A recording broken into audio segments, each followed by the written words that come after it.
Hi mga mare! Long time no see!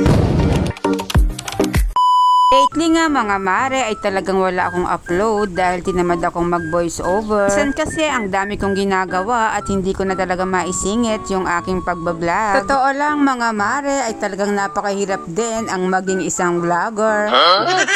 Ambisyosa kasi ko at gusto ko talagang yumaman. No. Dami kasing yumaman nang dahil sa pagbablog, kaya naman nagbabaka sakali ako na baka ako din ay yumaman.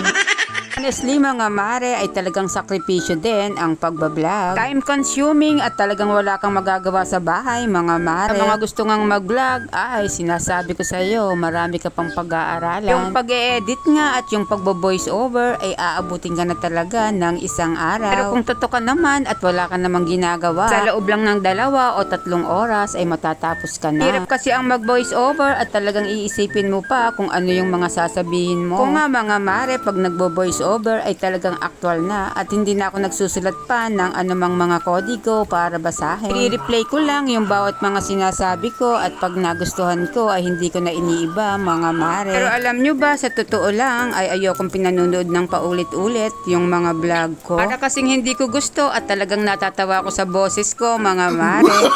No.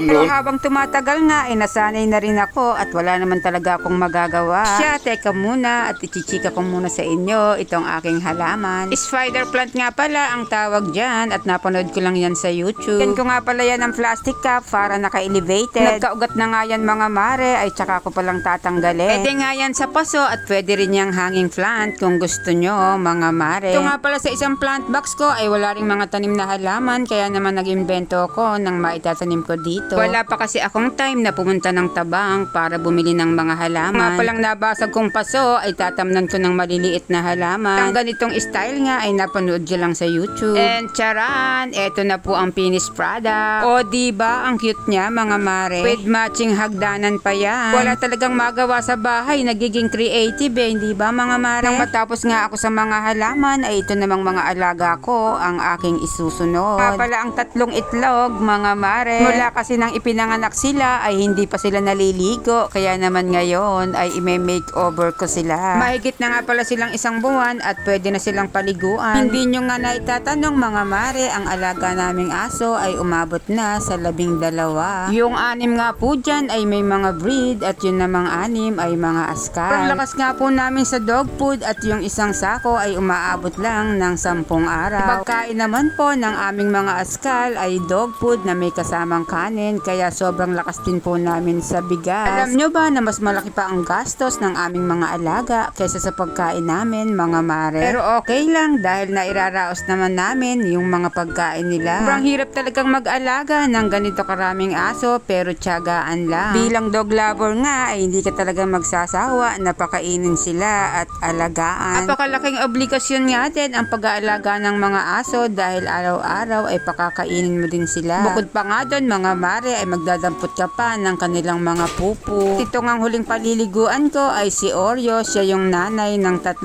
itlog. Sobrang babait din naman kasi ng mga aso namin kaya naman nahumalig na ako sa kanila mga mare. Kahit naman nahihirapan kaming mag-asawa sa pag-aalaga sa kanila ay talagang hindi namin sila pinababayaan. Bukod nga sa mga askal mga mare ay meron kaming Beagle, meron kaming Shih Tzu, Maltese, American Bully at Belgian Malinois. Hindi ko na nga lang naipakita yung iba dahil ito nga yung inasikaso ko ngayong araw. Ito nakakapagod nga rin pero okay lang dahil parang nakakapag-exercise na rin ako mga mare. Ito nagutom na nga ako dyan kaya naman pinabili ko na ng merienda itong aking asawa. Yan nga po palang aso na yan, ang pangalan po niyan ay si Ira. Isa nga po pala siyang American Bully at galing siya ng Bataan na binigay naman ng aming mga kabalae. Ang unang dating nga niyan mga mare ay sobrang tahimik at hindi ko man lang narinig na kumakahol. Pero after 1 week ay feel at home na siya mga mare. Sobrang lambing at talagang napakabait niya. Nga lang siyang nakakatakot mga mare pero sa totoo lang siya po ang pinakamabait sa lahat ng aming mga alaga. Siya, yun lang at maraming salamat.